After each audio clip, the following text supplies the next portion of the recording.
truth be told, I was not going to make a video on this topic. The reason? Well, everyone basically got right down to the point. Grade A and Ray did. I think he was the one that started it off to a fault.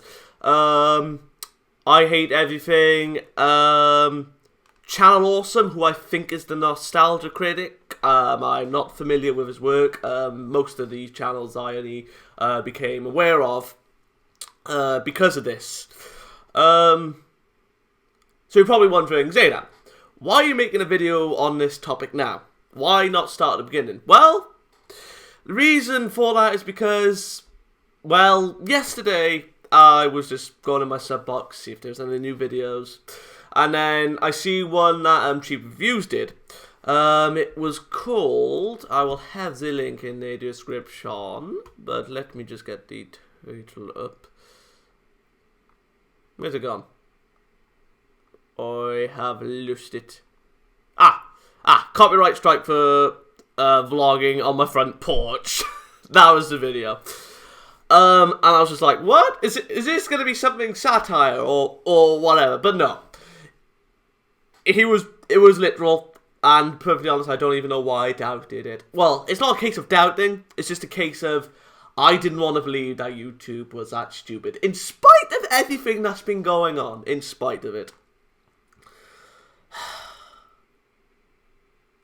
YouTube has become a dark place. It already was a dark place. I remember when everything started hitting the fan back in 2013 in the copyright apocalypse, where, you know, reviewers were getting hit left, right and centre, mainly gaming channels as far as I was aware. Of course, you know, people are uploading music and full-blown movies. I don't really care about that since, of course, that is illegal. But the music I'm a little bit lenient towards, but of course, like full movies, etc.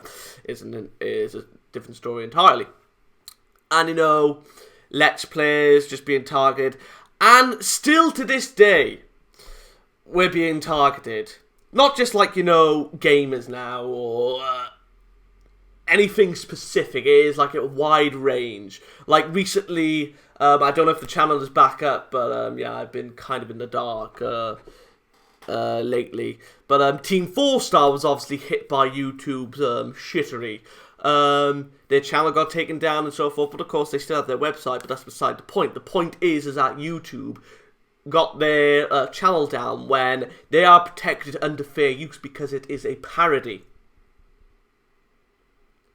But what makes this even more ludicrous is the fact that a vlog of someone at their house in their front porch showing their face and speaking themselves was able to get a copyright strike. I think it's a copyright strike. Yeah, copyright strike.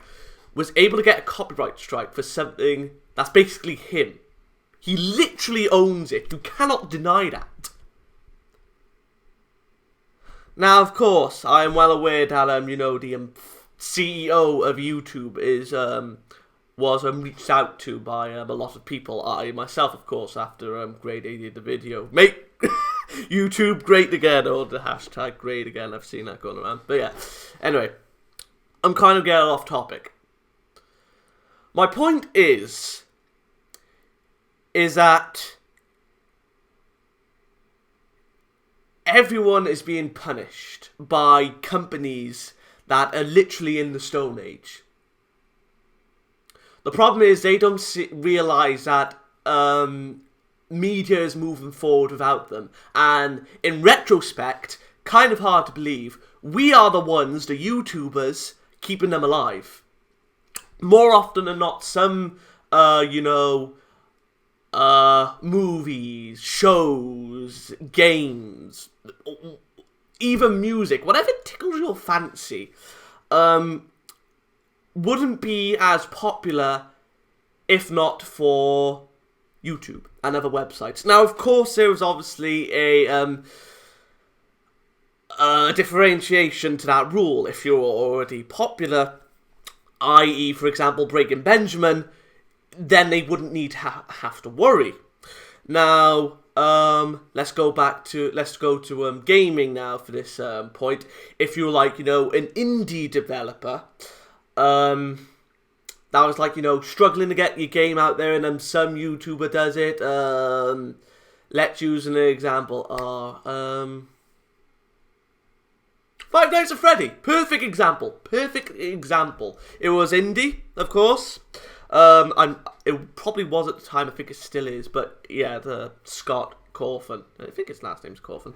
But yeah. If not for obviously, like, you know, YouTube and the amount of people that played it, the amount of people that did theories on the game, it wouldn't be where it was today if not for YouTube. Now, of course, like, I'm not saying, like obviously, no, like, Scott didn't do anything. I'm not saying that. I'm not saying, like, he's a bad guy or he's, like, you know, taking advantage of, like, you know, the copyright strike system. I'm not saying that at all. I'm just using him as an example because, like, you know, obviously he's one of the good guys. Now then, sorry if there was a cut by there.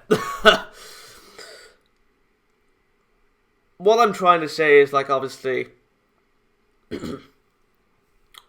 as much as companies hate it, like the evil ones, shall we say, regardless of their medium, of course, like, you know, movies being the exception and the occasional music, depending, everyone is moving forward and this just stuck in the past. And the fact that they're abusing the copyright system and gaining money because of it is absolutely ludicrous. Now, of course, solutions were already suggested by, you know, the Nostalgia Critic and so on and so forth. So I won't go into too much detail there since that'd be like, you know, stealing the ideas. But what he said with the money was a cracking idea. But there is one solution to this.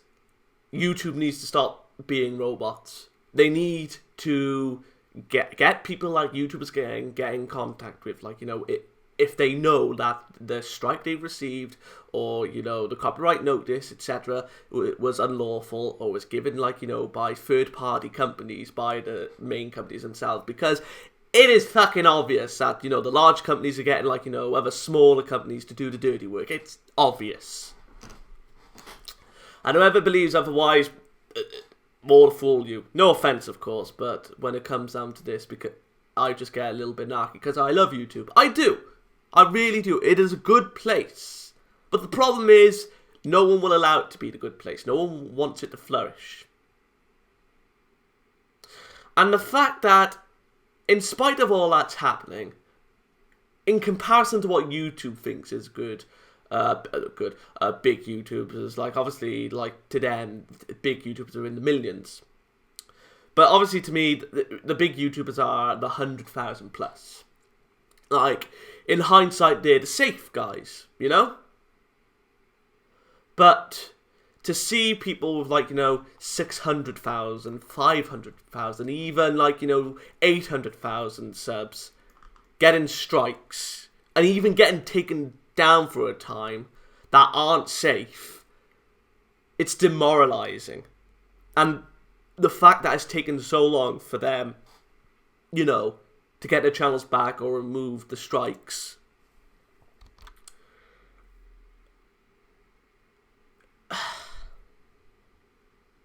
the problem is that the copyright system is too abusive. There's too much leniency, and it's always guilty until proven innocent.